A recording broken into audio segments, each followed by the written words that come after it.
At ito din po mga kababayan, ang sinabi na din po ng ating presidente. Patungkol ho dyan, mga bossing, no? Siyempre, lahat nagsalita na tapos ang presidente wala. O ito na din po ang sinabi ng ating presidente mga kababayan. Ang sabi ho ng ating Pangulong Bongbong Marcos dito, we have to make that very clear. No? Supreme Court decision does not have any bearing, no, on the rightness or wrongness of the impeachment case. They did not say there was no wrongdoing. O yan ha, mga bayang Pilipinas, kapwa ko mga Pilipino. No?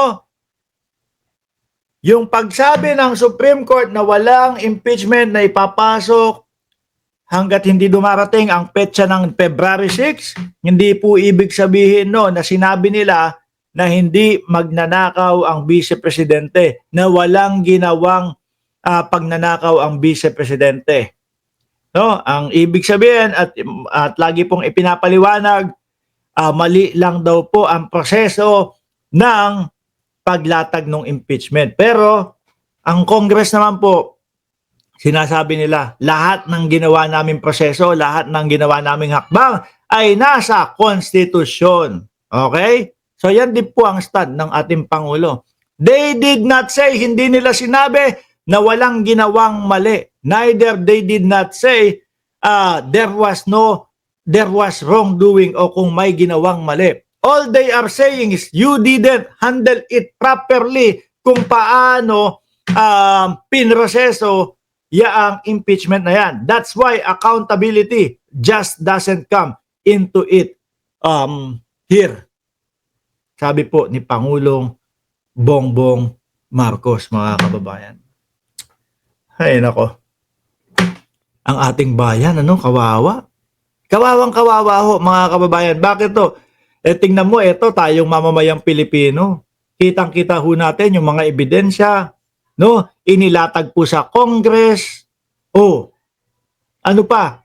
May mga tao nga na nagsasalita na handa na silang tumistigo, handa na silang magsabi na itong si Sara Duterte may bribery ginawa.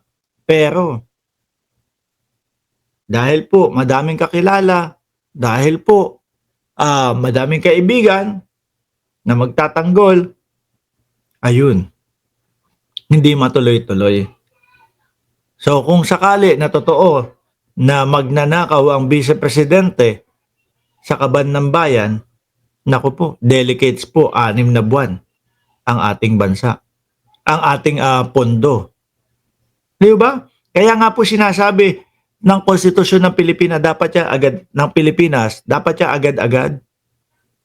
Dapat yan hindi na nauudlot, dapat yan forthwith. Pero yun nga, yun yung iniiwasang word ng mga senators natin. Yung forthwith na iyon. Peruin mo, may 6 na buwan pa na pwede. Di ba? May 6 na buwan pa na pwede makakupit. Di ba? Sabi ni Leo, delikado ang ginawa ng Supreme Court. Nakialam sila sa impeachment process.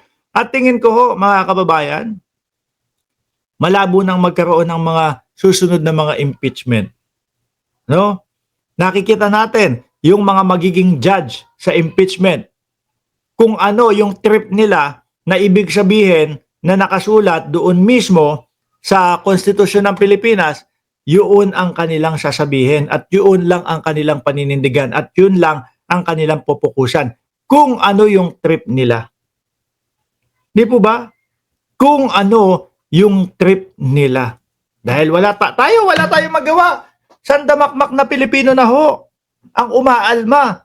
Mga universidad, mismong eskwelahan ni Chis Escudero, UP, umaalma. Sinasabi ng konstitusyon, shall forthwith, agad-agad. Mismong eskwelahan o pinag-aralan ni Sara Duterte, ano po, umaalma. Dapat po yung mga yan nasa likod po ng mga yan. Di ba? Dapat po sila yung dumidepensa.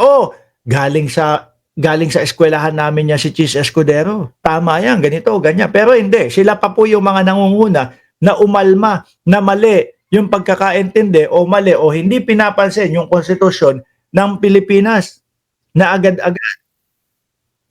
Nakita nyo ho, mga kababayan, tayo, ngak-ngak lang talaga ang gagawin natin dito, no? Reklamo lang talaga ang gagawin natin dito. Pero ang mananaig pa din po dyan, siyempre yung mga nasa puder. Siyempre po, nasa kanila ang kapangyarihan eh. Bahala ka dyan, Mark Ramos, magsasalita ka dyan. O bahala kayo, UP, bahala kayo, San Beda, Ateneo, Lasal, Simbahang Katoliko, bahala kayo. No, paulit-ulitin nyo sabihin ang portwid. Importante, kami ang nasa poder. Di namin kayo papansinin. May sumagot po ba doon sa mga senador? Dito, sa mga eskwelahan at sa simbahan, wala. Hindi sila pwedeng mahulog sa bitag eh. Na ang bitag ho, mga bossing, ay ang pagsagot.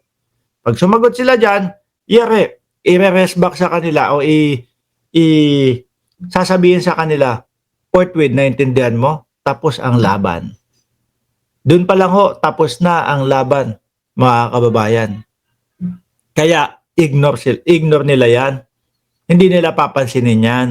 Ganun ho, mga bossing. Anyway, alisin na ho natin itong kay Pangulong Bongbong Marcos. Dumako tayo, mga boss chief amo. Nako, eto na. Ano po? Eto, ano ba to?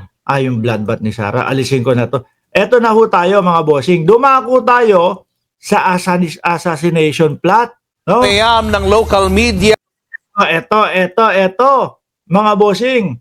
Doon po sa assassination plot ng vice-presidente. Sinong BOBO o sino ang mahinang utak ang magsasabing wala namang pagbabanta sa buhay ni Pangulo eh.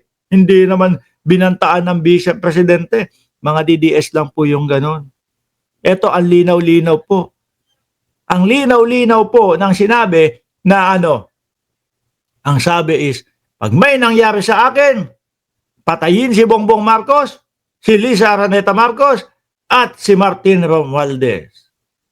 Nakarating po sa India, mga kababayan. Nako, mukhang hindi palalagpasin ng India. Pakinggan nyo ho, mga bossing. Sa India, si Pangulong Bongbong Marcos sa gitna ng kanyang state visit doon. Kabilang sa mga tinalakay ang plano manong pagpatay sa kanya ni VP Sara. Live mula sa India, nasa frontline ng balitang yan, si Mobile Journal. Ayan ho diba? Sasabihin ng mga DDS, nako, fake news ka na naman. Bakit naman makakarating yan sa India? Ayan po, binabalita na ho ngayon.